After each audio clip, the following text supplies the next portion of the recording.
أعوذ بالله من الشيطان اللعين الرجيم بسم الله الرحمن الرحيم وبه نستعين وهو خير ناصر ومعين وصلى الله على محمد وآله الطيبين الطاهرين. Dear children, السلام عليكم ورحمة الله وبركاته. Today inshallah we will do lesson number 6 of module 8C. It's a revision lesson and it's a very beautiful lesson, my favorite lesson. It is about mercy and forgiveness of Allah subhanahu wa ta'ala. So in the beginning of the lesson we will do the reflection of the Quranic ayah, and which is here, and then inshallah we'll move on to discussing the objectives of the lesson, and then we'll dive into the lesson inshallah thereafter. So Bismillahir Rahmanir Rahim. Allah subhanahu wa ta'ala in Surah Zumr, ayah number 53 says, قُلْ يَا عِبَادِيَ الَّذِينَ أَسْرَفُوا عَلَىٰ أَنفُسِهِمْ لَا تَقْنَطُوا مِنْ رَحْمَةِ اللَّهِ إِنَّ اللَّهَ يَغْفِرُ الذُّنُوبَ جَمِيعًا إِنَّهُ هُوَ الْغَفُورُ الرَّحِيمُ. Say, O my servants who have committed excesses against their own souls, do not lose hope of the mercy of Allah. Indeed, Allah will forgive all sins. Indeed, He is the all-forgiving, the all-merciful. So, before we can understand this ayah, the important part is that we understand the concept of sinning, concept of doing guna, committing guna. And it is important because some people these days do not understand this concept, and they think or they believe that they can do anything, and that is okay as long as they can get away with it. But it's not the case. We need to understand there are things which we are not allowed to do because they are not good by themselves, or they are dangerous, or they are harmful for others and for ourselves. And there are things that are harmful probably not to our body or to someone else or something else, but harmful to our own spiritual life, because we are made up of two components at least, two things, body and soul. That is the least we can say. So maybe there are things which are not harmful for our body, but they may be dangerous and harmful for our souls. And Allah subhanahu wa ta'ala, because He is our creator, He has created us, and He has provided us with the guidance that we need to understand our soul. He says that whoever goes against the commands and orders of Allah subhanahu wa ta'ala, he commits a sin. So a sin is going against the order and command of Allah subhanahu wa ta'ala. In a simpler term, it means being disobedient to Allah subhanahu wa ta'ala. Disobeying Allah subhanahu wa ta'ala is sinning.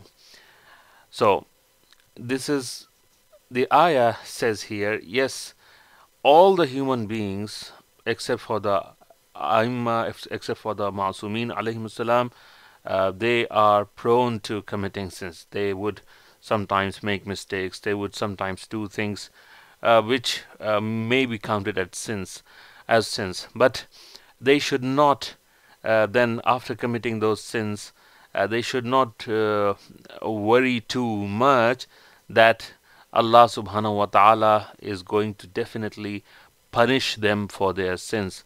Allah says, yes, you may commit sins, but at the same time you should be hopeful, and you should ask Allah subhanahu wa ta'ala to forgive you for your sins, for the excesses. In the word here has been used, excesses, for the excesses that you have committed against your own souls.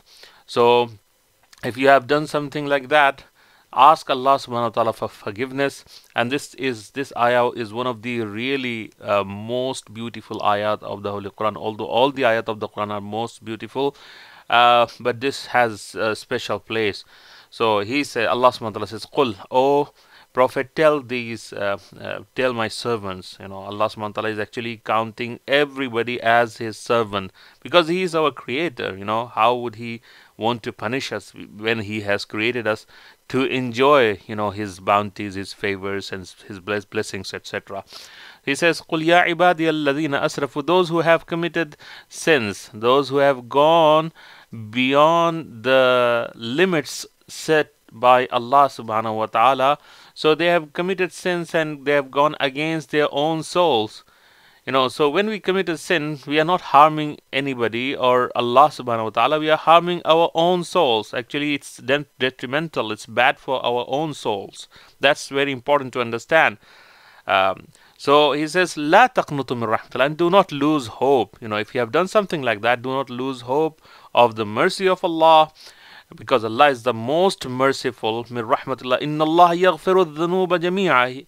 Allah subhanahu wa ta'ala has the power to forgive all sins.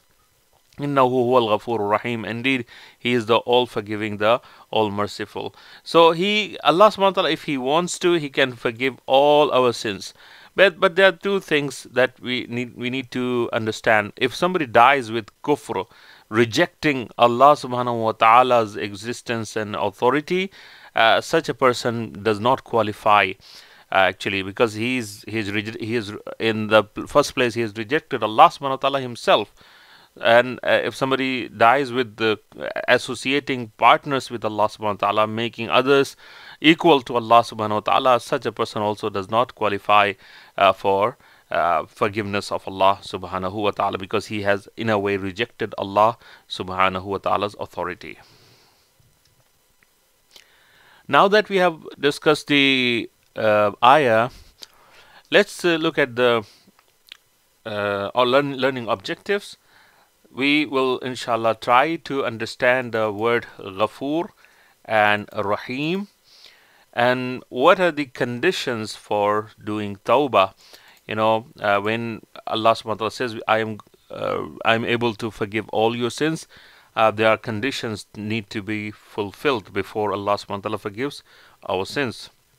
And then we will analyze the outcome of the sincere Tawbah. So the key words that you already should know or would know is Tawbah. Tawbah means to return, repentance, to return to Allah subhanahu wa ta'ala, to the first state that we were in. This is called Tawbah. Ghafr is also to forgive and to cover. So when you cover something, there is something patching to be done. This is called ghafar. So if somebody, let's say, tore his shirt or whatever trouser, and then he patched it up with something, it's in a way he's hiding it or covering it. And in the same way, Allah subhanahu wa ta'ala, when He covers our sins, He is Ghafoor. He covers our sins, and so that people do not see it, or we are not affected by the effects of those sins. And Tawbah is then when you return to your previous state you were in. So you were innocent when you didn't do anything which was wrong or bad or evil, and then you did something which was wrong, evil or bad or sin, and so you breached that innocence. Now, when you do the Tawbah, when you return to Allah subhanahu wa ta'ala, you are going back to your first state where you were in before. So, Tawbah is to return or repentance, and Ghafr is to forgive or to cover. So, let's talk about the word Ghafoor and Rahim. I've given the explanation, and I think it should be sufficient to understand the concept. So Allah subhanahu wa ta'ala does not expose our bad deeds and faults. He has covered our bad deeds, and He forgives them no matter how many we have done and how large they are. The name Ghafoor combined with Rahim means Allah covers and forgives our bad deeds if we ask Him for forgiveness. we should never lose hope of His mercy. He keeps reminding us that He is forgiving and the merciful. This should encourage us to ask Him for forgiveness and come back onto His straight path. So we have discussed this before, that Allah subhanahu wa ta'ala forgives our sins because He is Ghafoor and Rahim. He is merciful and He is the one who covers our sins. And He says it's only that you should come back to me. You should realize that you have made a mistake. You should realize that you have committed a sin. When you do that, Allah subhanahu wa ta'ala would forgive you. Before we go any further, do this activity. It's a very beautiful activity to teach you how sins have effects on our souls. So you read through it. It's very, very good. And then you read this part, and you would realize that those sins that we commit, and even some of the things that may be good when we have done, they are destroyed by our sins. But at the same time, we should not lose hope. We should not lose our umeed in Allah subhanahu wa ta'ala, because that is even bigger sin. Imam Ali alayhi salam has talked about this ayah that we have just read. He says, Imam Ali says about this ayah of Surah Zumr, that there is no better ayah than this to give a believer's heart joy and confidence in Allah's mercy. Allah does not want any of His believers to be punished. He loves it when we turn to Him and ask Him for forgiveness. He loves it when we do tawbah and we ask for His forgiveness. He wants us to ask for forgiveness, for His maghfirat, before our life in this world ends. So when our deeds are counted, there are no bad deeds left. Amazing, really. I would say it's as Imam Islam is saying, this is the most beautiful ayat of the Holy Quran that gives joy and confidence to the believers and to the mu'mineen. So even though they might have committed sins, if they come back to Allah subhanahu wa ta'ala, go back to Allah subhanahu wa ta'ala, return to Allah subhanahu wa ta'ala, Allah subhanahu wa ta'ala is waiting for them, and they would find Allah subhanahu wa ta'ala Ghafoor and Rahim, merciful and forgiving. So now we are talking about these two words again, so that you learn these two words inshallah by heart. Before we talk about it, did you know that these two words Ghafoor and Rahim occur 72 times in the Quran? Can you think of an ayah that ends with these two names? You may search it online, maybe, and you can find an ayah that has these two names. So what is the meaning of Ghafoor and what is the meaning of Rahim? Allah subhanahu wa ta'ala has got many names, and they're called Asma'ul Husna, the beautiful names. Allah subhanahu wa ta'ala has the most beautiful names in the world. And His names are real names, which means they represent something real, and they are not just given titles by some people which are empty titles and carry no weight or importance. No, it's not like that. Allah subhanahu wa ta'ala, He is Ghafoor, and Al-Ghafoor comes from the root word Ghafr, which means covering or hiding, And since Allah subhanahu wa ta'ala covers and hides our misdeeds, our bad deeds, and forgives us for doing them, He is called Al-Ghafoor. Ar-Rahim is merciful. Nobody could be Ghafoor. Nobody can forgive unless and until he is Rahim as well. Rahim means merciful. And because Allah subhanahu wa ta'ala has created us, and Allah subhanahu wa ta'ala doesn't want to punish us, and He wants us to go to Jannah and paradise and enjoy ourselves inshallah there. So it is out of His mercy that He forgives. So Rahim, the sifat, the quality of Rahim comes before the quality of Ghafoor actually. So Ar-Rahim is taken from the root word Rahma, which means mercy of Allah subhanahu wa ta'ala. Allah is Rahim because He is sending continuous mercy to His creatures, and this extends especially to mu'mineen in the hereafter. Now, look at the tawbah, the conditions of tawbah. It's also very important that we fulfill those conditions to receive the mercy and forgiveness from Allah subhanahu wa ta'ala.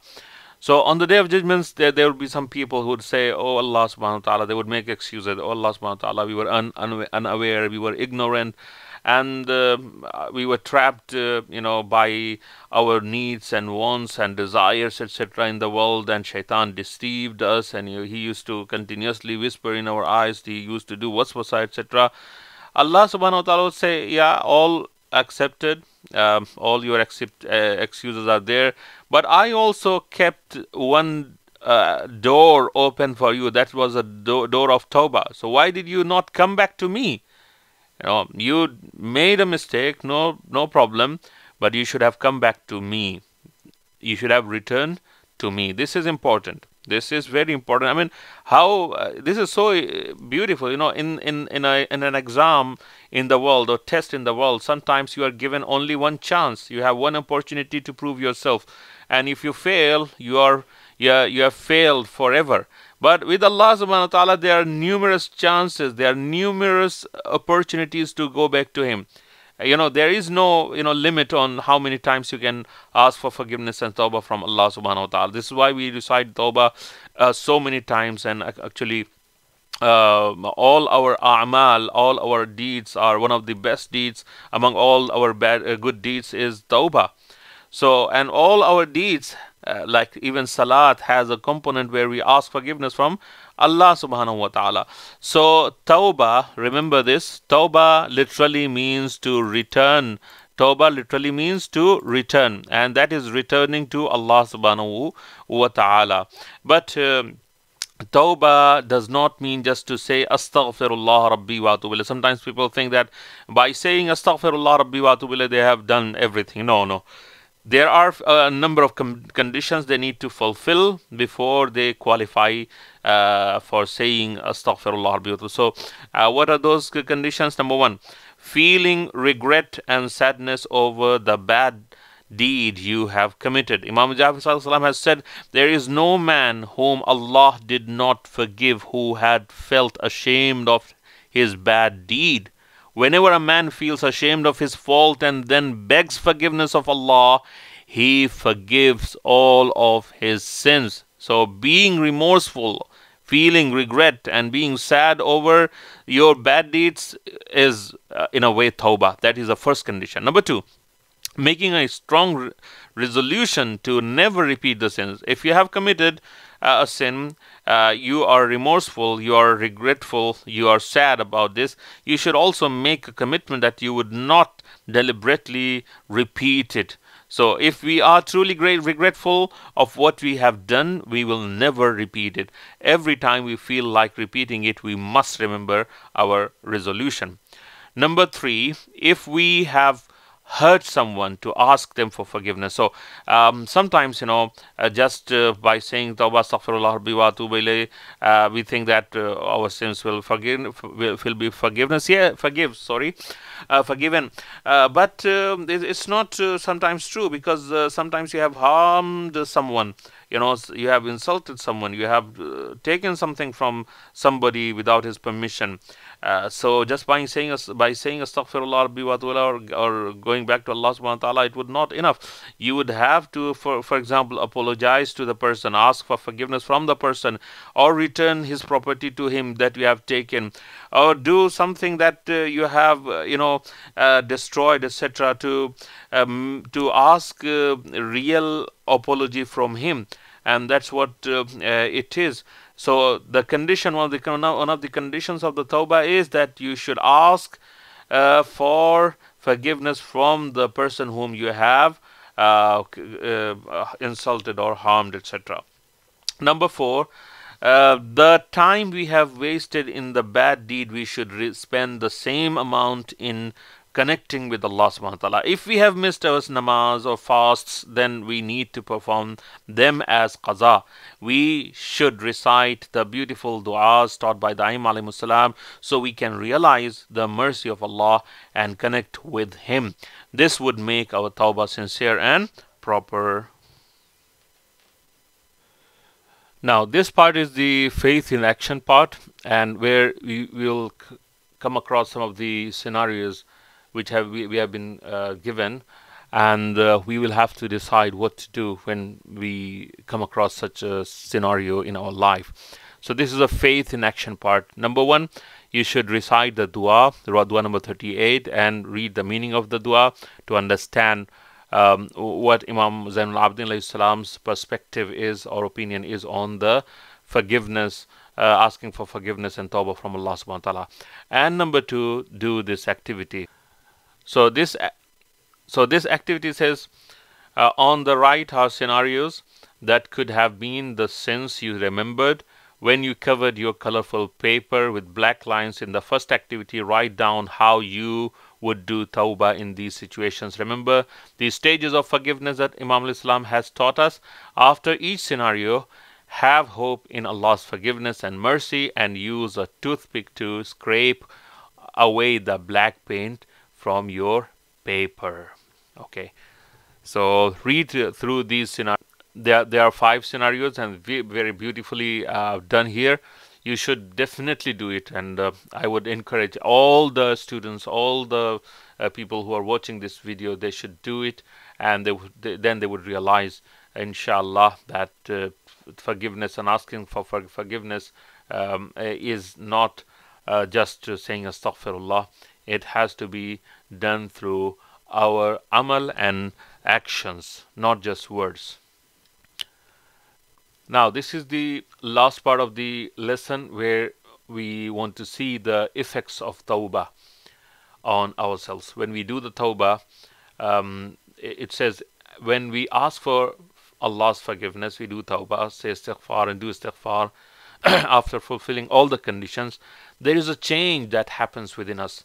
And because of this inward change, not only does it cause the bad deeds we have committed to be forgiven, but it also cleans our hearts, and that makes us want to do good deeds.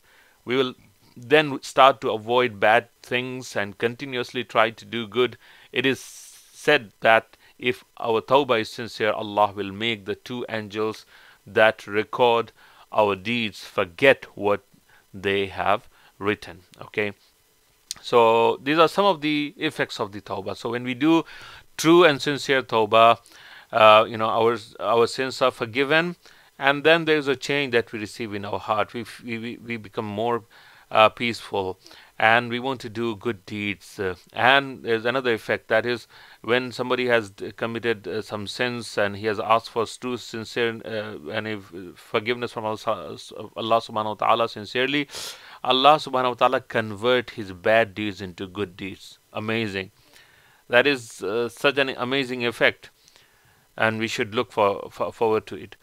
And do this experiment. It's a very beautiful experiment, and you should do it in front of your some adult, and see how bleach, for example, that is kind of a tawbah, removes the effects of bad deeds. So what does sincere tawbah leads to? Imam Jafar has said, Allah has revealed to his prophet Dawood, if my merciful servant commits a sin and then turns and repents of that sin and becomes shy of me when mentioning me, I will forgive him and make the guardians angels forget what they have written against him, and I change his evils into good deeds, and I am the most merciful of the mercifuls. And now look at this ayah of the Holy Quran and another ayah of the Holy Quran. Yes, we can commit sins, but Allah subhanahu wa ta'ala says, if you ask for forgiveness sincerely, then I will convert your bad deeds into good deeds. replace them with the good deeds. So إلا من تاب وآمن وعمل عملا صالحا فأولئك يبدل الله سيئاتهم حسنات وكان الله غفورا رحيما. Except those who ask for forgiveness from Allah subhanahu wa ta'ala, who have committed sins and they ask for forgiveness from Allah subhanahu wa ta'ala, and they believe in Allah subhanahu wa ta'ala, and then they act righteously. They are good people who do good deeds. For such people, Allah will replace their bad deeds with good deeds, and Allah is all forgiving and all merciful. All forgiving, all merciful. So 3 things: ask for tawbah, have iman, and do good deeds. And this is sincerely doing tawbah before Allah subhanahu wa ta'ala. Now, in this lesson, it was a long lesson, and I had to summarize it very much. So there are these few key points that you should always remember. Number 1, Allah is the one who hides, covers, and forgives our bad deeds because He is Ghafoor. Allah is especially merciful to the mu'mineen, and this continues to the hereafter. Number 3, the conditions of sincere tawbah of a bad deed are feeling regretful and sorry, vowing never to repeat it. Vowing means making a promise to Allah subhanahu wa ta'ala never to repeat it, asking for forgiveness to those hurt by the bad deed, and reconnecting with Allah subhanahu wa ta'ala. Sincere tawbah leads to Allah wiping our bad deeds completely and changing them with good deeds. Okay, and now in the higher level, the Aimma alayhimus salam have taught us many du'as to ask Allah for our hajat. But have you noticed how most of them always start with us asking for forgiveness and then asking for our hajat? Read the first few passages of Dua Kumail and list 10 things for which we ask for forgiveness in this dua. And at the end of the lesson, please test yourself and write down the answers. What does tawbah mean? Number 2, list the conditions of sincere tawbah. And why did Imam Hasan alayhi salam advise the different people to ask for Allah for forgiveness? And what does ghafr mean? Wassalamu alaikum wa rahmatullahi wa barakatuh.